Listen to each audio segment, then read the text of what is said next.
Welcome,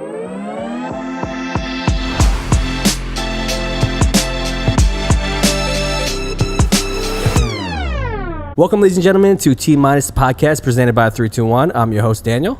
I'm Clayton. I'm Ryan. And I'm Nico. And today we are going to talk about Nike and how they are kind of, I'd say, disrupting the world right now when it comes to marketing and advertising. And I have one serious question. When did everyone become so sensitive? It's a really good question. No, I'm really serious because I just feel like I think this campaign wouldn't have worked as well in the 90s. People weren't equipped with Twitter in the 90s. There was no such thing as Twitter in the 90s. Right. I think online presence gives people like a false sense of importance sometimes. It's like this, the silent majority and loud minority maybe in this case. I think it's interesting because it goes to not just this campaign or to Nike or to what they did, but to everything that is driven by divisiveness, and you have to take a side with something or anything. You have to be mad at something or everything.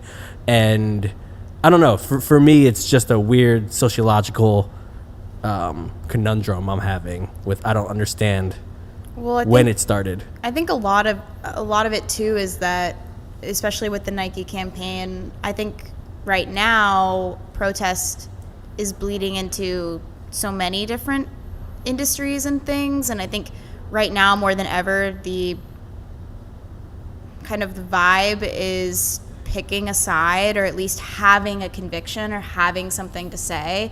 And I think these companies they have a fire under their butt to say something, since they are so pivotal and they have the resources and they have the power. And I think especially with social media, like you were saying, now more than ever people are expecting companies to make statements because there's more transparency with companies. At least social media makes you feel that way. Like you can tweet to Nike, Nike can tweet back to you. Like you sometimes feel like you're talking to a person. So I think we look at companies in a more humanizing way. So we crave these type of things, whether people are sensitive about it or not. That doesn't matter. There's still a lot of people that were totally hyped on it and are like rocking their Nike stuff on social media proud. So do you think it's the brand's responsibility to take a stance on stuff like this? Or since it has to do with sports, Kaepernick's obviously the poster boy for the campaign. So do you think it's like Nike's responsibility to take a stance, especially because, all NFL memorabilia is licensed by Nike? Yeah, their uniforms are 100%. by Nike, so. I don't know if I necessarily want to take such a hardline approach of like, do I think it's their responsibility? That's more of like a moral query that I would have to ponder outside of this conversation, outside of the Nike situation. But I would say that I think Nike is in a great position to do so. And I think they somewhat did it with Serena when she wore her cat suit, and then the French Open banned the cat suits in similar outfits. So I think they kind of dipped their toes. Perhaps they felt compelled to dip their toes because they already were going to launch their Just Do It campaign. But I do think they're in a good position to. I think people expect companies now to do that. Do I? I don't know. I'm not expecting Nike to, but right. I don't think every company needs to. I think it has to go to your brand, your voice, and what you stand for prior to. That makes sense, right? So one of our previous podcasts, we talked about influencer marketing, and we talked about how Chrissy Teigen enjoys McDonald's and how she did just naturally. And if you know her brand and her voice, it makes sense. And then McDonald's reaches out to her and says, hey, can you be a sponsor for us? It makes sense because she already endorses it, right? Well, this kind of goes hand in hand with if you are already about kind of progressiveness and about, uplifting athletes and being a voice for athletes and having them have a voice for you and your brand represented by that, then this makes sense for you, right? If New Balance did it, it wouldn't make sense because they weren't there. I like New Balance anyway. Yeah. But that's not their brand though. That's not what they stood for, 25 years ago, 20 years ago. It's not what they were made and where they put their foot in the sand and said, this is who we are. Nike always did that. They're always a little more progressive, even from a marketing standpoint, right? It shifts, though, because I think now the transition is in a purpose-driven economy. They're taking a stance on purpose in this whole campaign.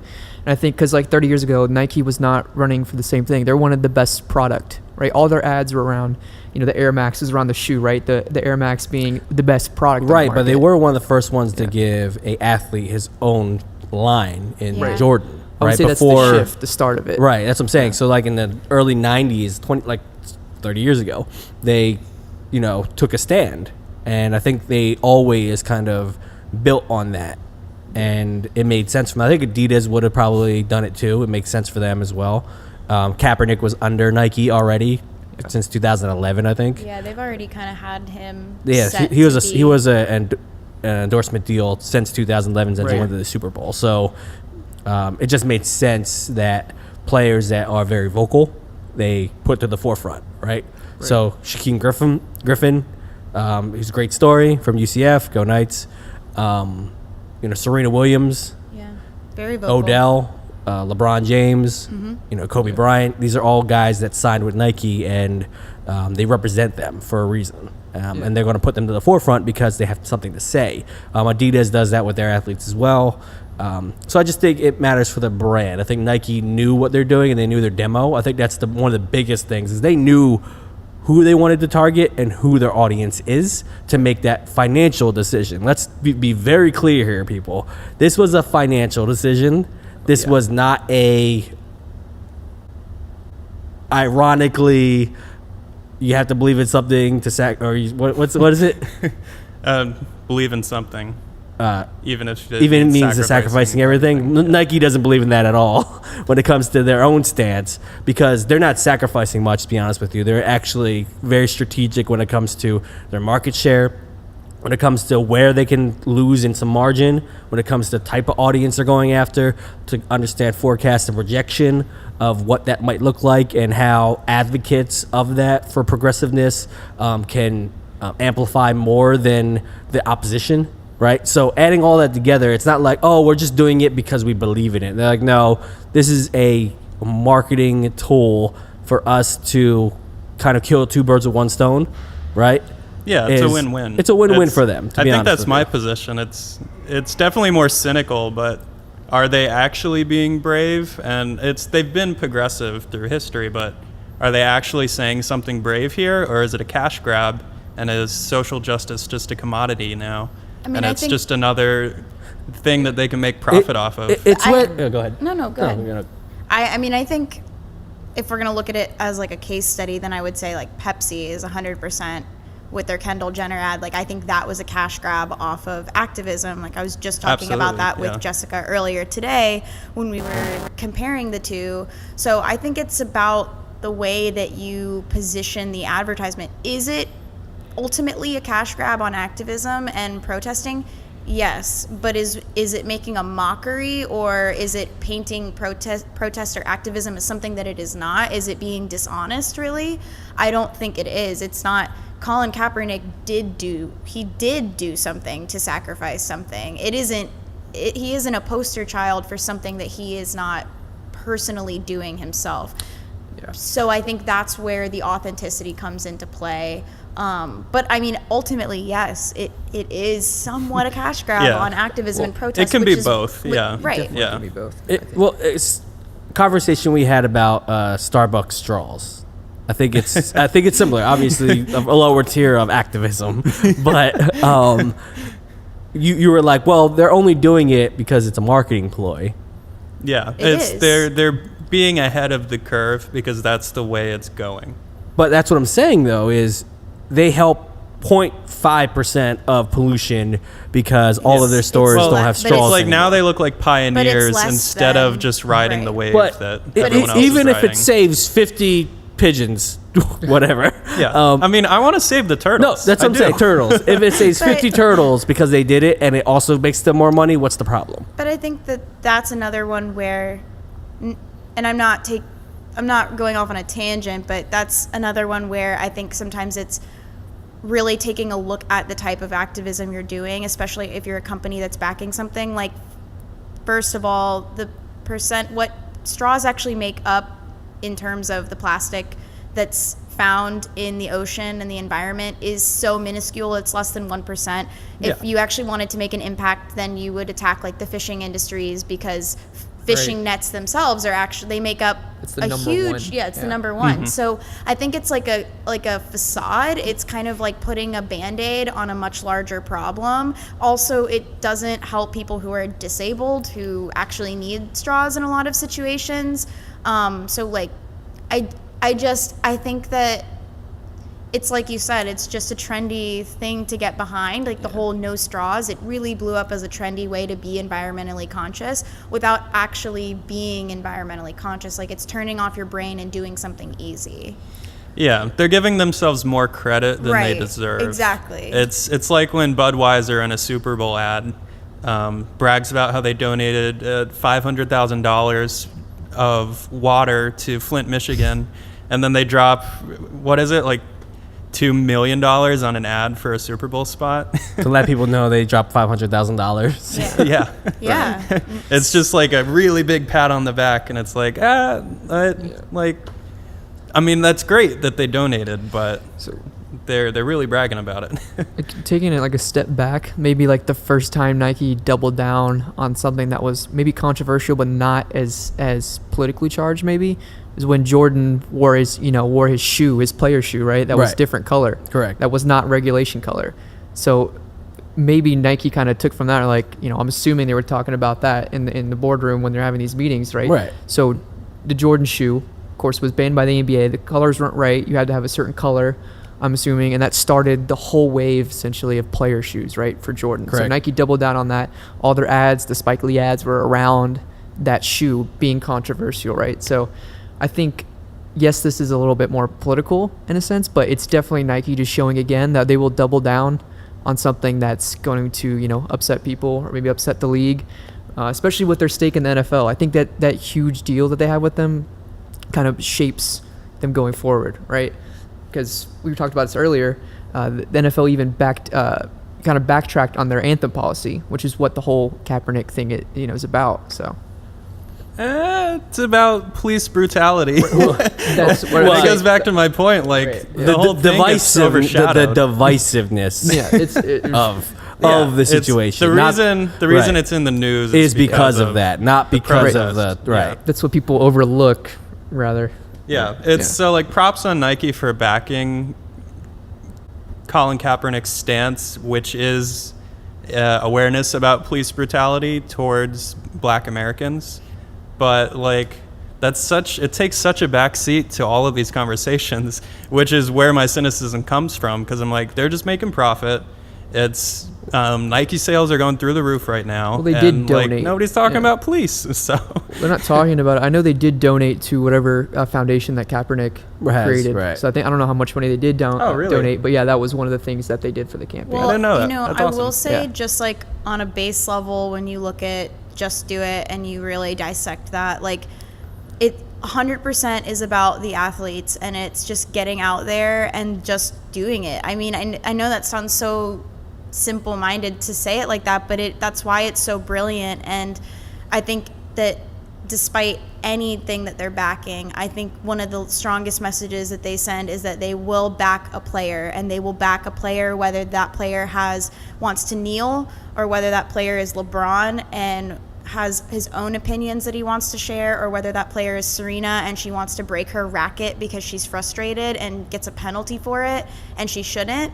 I think Nike shows that the message is important. Yes, sure. You can believe whatever message you want to believe, but at the end of the day, it's just being an athlete and just doing it, and like doing the inconceivable and doing it whether you lose everything. And I think a lot of players, despite Kaepernick, have lived that mantra, and whether it's politically charged or athletically charged, like you were mentioning earlier with the shoes, that kind of philosophy really applies. And so, you can dissect it all you want, but the overarching message of backing players, backing athletes who go out there and just kill it and do exactly what they're supposed to do. Who cares if they want to have whatever opinion they want to have? And I do think that is a strong message. Well, and I agree. Now, like I said, I think it's very strategic of what Nike's doing. For instance, they know that every major athlete that has influence, a lot of influence in culture, in sports, globally, I'll say majority of them would side with Kaepernick on his stance because they all understand what he's what he stands for. Right. Neil's You get what I'm saying? But they side with him on it. So that attracts them to say Nike is promoting this guy that we agree with, and they're willing to take a quote-unquote risk for it, which attracts younger athletes to sign with Nike to expand their influence, right? So if you look at Nike's roster of who they sign, they're more hot or cold kind of players, meaning you either really like them or you really don't like them, right? So LeBron James, Kobe Bryant, KD. Carmelo. Sure. Yeah. I mean, 5-8 years ago. Right. Sure. You know what I mean? Yeah. Westbrook, so forth and so forth. You really like them or really don't. And they understand that if you really like them, that amplifies influence is so much greater than people that are very safe, right? So no offense to Steph Curry and Under Armour, but he can't amplify like LeBron James can, because I hate to say it, but even politically, if you're divisive and you really take a stand on one side, that the people on that side are going to ride with you more than if you're in the middle and you're not really sure of where they are. They're being very safe, right or left. It's hard for people to get behind that because I'm like, I don't know what you really believe in. You know what I mean? LeBron is very clear on what he believes in, and he is. And I, that's what I mean by backing the players and just what they stand for. Like, I think strategically choosing strongly minded athletes who I think that's always been the Nike thing. Like, they've never chosen a wishy-washy kind of like background person. And I think that goes along with their brand really well. And I also think that this campaign that they did, they're not speaking to their fans and their buyers of the last 30 years. They're speaking to their fans and buyers of the next 30 years. And I think that that's a really important distinction to make, that there is a risk of losing, yes, some people who have maybe been buying Nikes, like my grandpa who buys like the orthopedic Nikes, but they don't really care if my grandpa stops buying Nikes. Like, they want to speak to the person of tomorrow and for the consumer of tomorrow, if we're going to bring it back to a consumer perspective. And I mean, it's really smart. Yeah, well, that goes to any brand, right? If you can find a brand ambassador, someone that loves your brand and not will just buy your brand, but can advocate for you and then promote you, that's your sweet spot, right? That's where it comes to your customers. You have the one-offs that will just buy it just because they need it at one time, they like it, it's okay. Those people aren't going to make you more money. Those people aren't going to sustain you. But it's the people that are right here that are saying, I love what you're doing and I will organically promote it, right? Nike is just maximizing that pool and saying, now we're going to, increase that by 50% now. And all those one-off people that are buying it from Ross and Kohl's, I don't care, because if you actually probably look at the revenue model, it's like whatever, right? Yeah, their sales went up 30% online, which is like, that's insane. Yeah, I mean, especially for yeah. somebody like Nike, like that's a lot of money. But I Like think a ton. yeah. Also, like, I think not to be like, so the new young market, right, is Nike's having a problem with Adidas right now, Right. as far as like the new shoe designs, right? Correct. So like Kanye has brought so much money to Adidas, left Nike because of lack Right. of creative control and not getting endorsement deals, stuff like that. So they're having to compete on like what's going to be the most stylish thing going forward. So I think that Nike definitely doubled down on the athlete side of it, or like Adidas is like the Culture creator, side. Yeah, the creative and culture Right. side, right. So I think this is Nike kind of doing half and half of that, right? Still maintaining like the athletes to its core, which I think is really good because Adidas is focused on creators. Right. Nike's like, no, we're still athletes, but we have purpose behind our brand, just like Adidas does in their own sense. So But that's what I think is so cool. Like that's the sense I get from Nike, is that this is such a strong focus on athletes, and I am like, I just trust it. I believe it. I believe it as a brand that's providing really awesome gear, and I still also buy that gear. Like, I'm a runner. Their running line is phenomenal. I don't use their shoes. I'm an ASICS gal, but I love their running clothes, and their moisture wicking is top notch. It's some of the best out there. So I think, like, as someone who is athletic, like, I trust their brand, and that's something that draws me more to them than to Adidas. Adidas is popular. They're, like you said, very hip. But if you're going to break it down to just athletes, I mean, Nike blows everyone out of the water.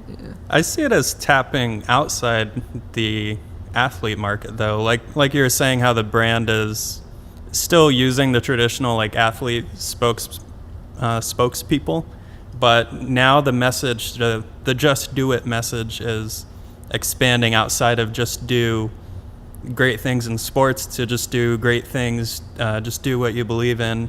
And it's like, I wouldn't be surprised going forward the next 30 years, that this being their 30-year anniversary campaign, if they start putting more into the athleisure like clothing line, where people are wearing, I mean, I'm wearing Nikes right now, and I didn't run here. I drove 100%. here. Yeah. So just more of like the Nike branding on just everyday wear stuff and like everyday heroes kind of thing. And cynicism aside, that is the beauty of this campaign, is that they're tapping that market now.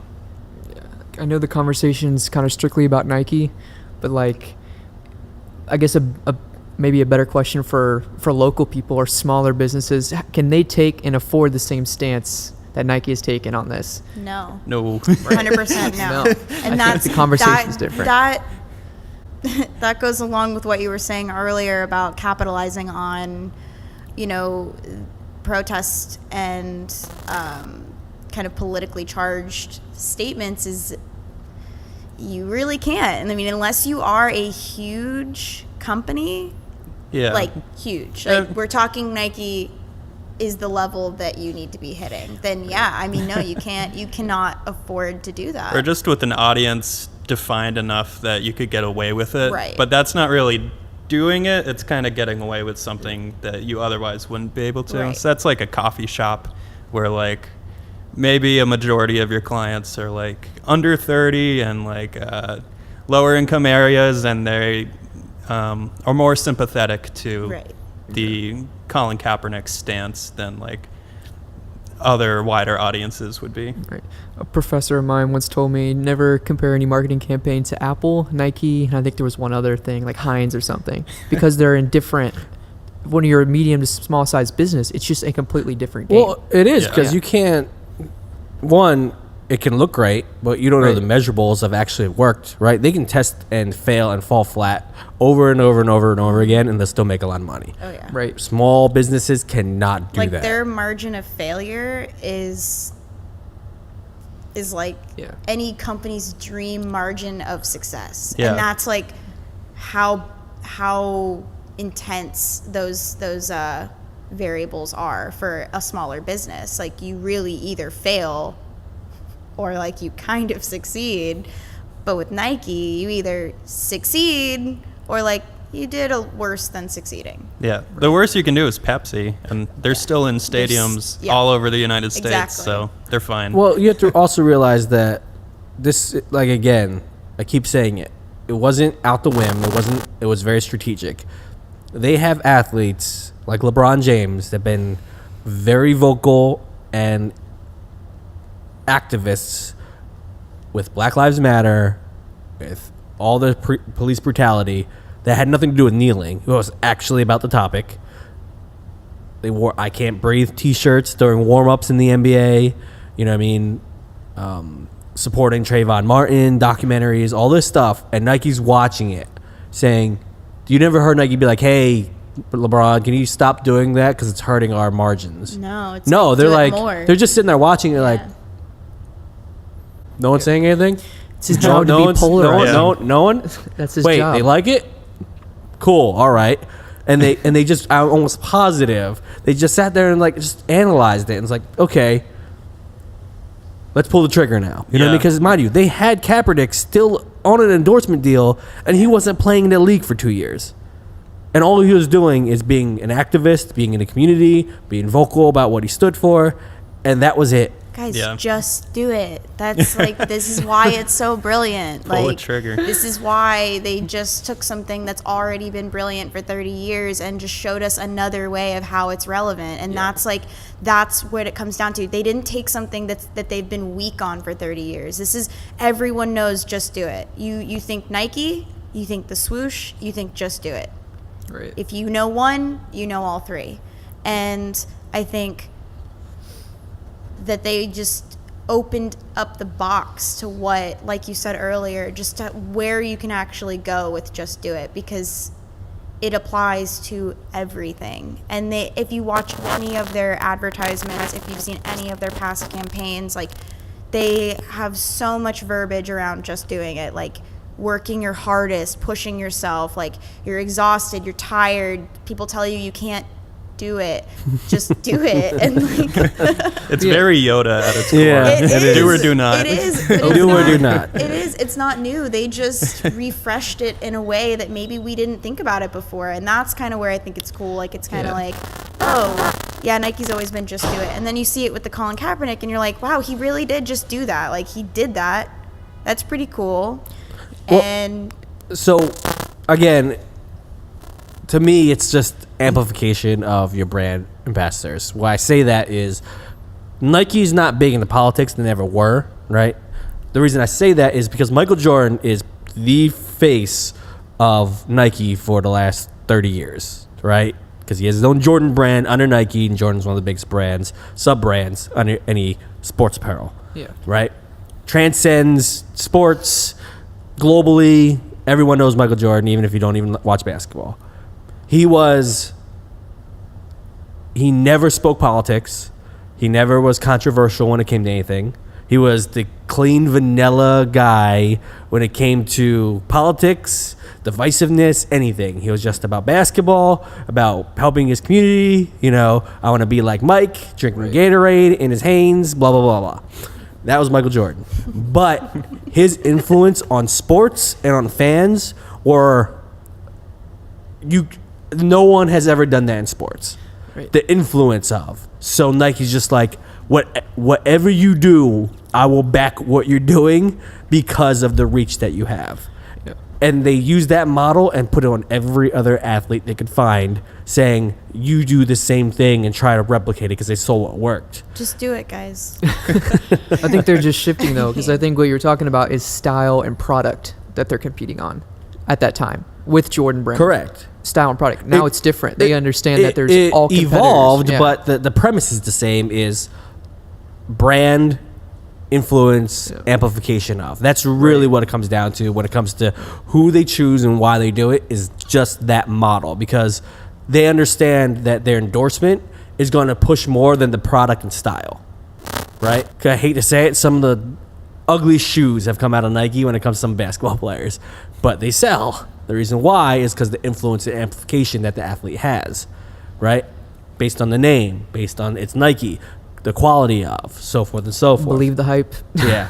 Hype beasts are real.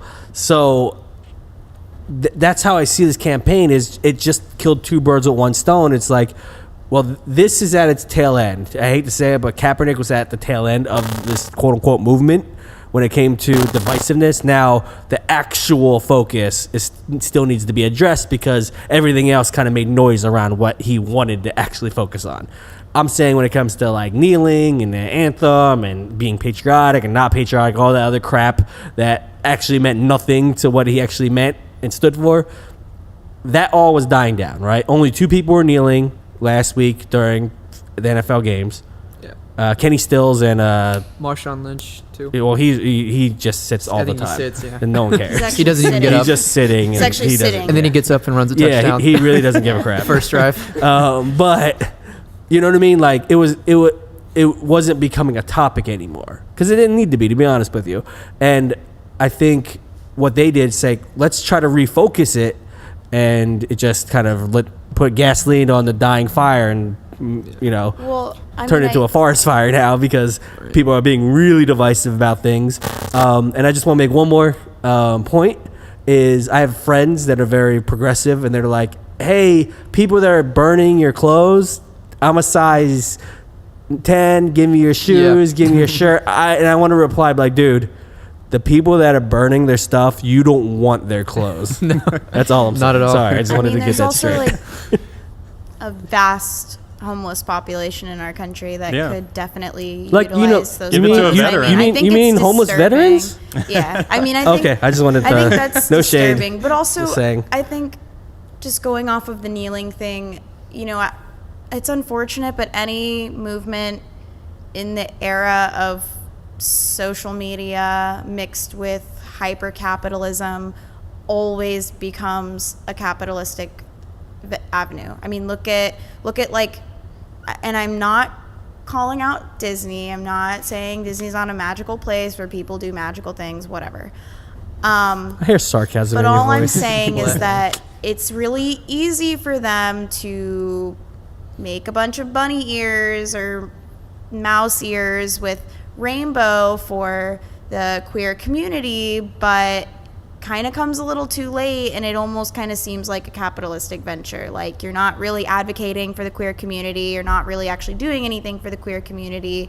So I'm going to bring it back to what we were saying. I think anything becomes a capitalistic avenue. Kneeling in itself became this like thing to just do, and then what happened, it fizzled out. And the only thing that never really truly took off was Black Lives Matter, because they actually had an agenda and people mocked it, and it still struggles to get legs. And people say it, Black Lives Matter, people buy a t-shirt here and there, but the amount of press that kneeling received, that compared to the amount of press that something like Black Lives Matter, where they are militantly coming up with an agenda and pushing that agenda and out there on the streets actually protesting, getting pepper sprayed by cops, getting accosted by the police, out there for their communities, having their communities affected directly. These are the things that tend to get thrown to the wayside. So I do see it from that other perspective, where it's like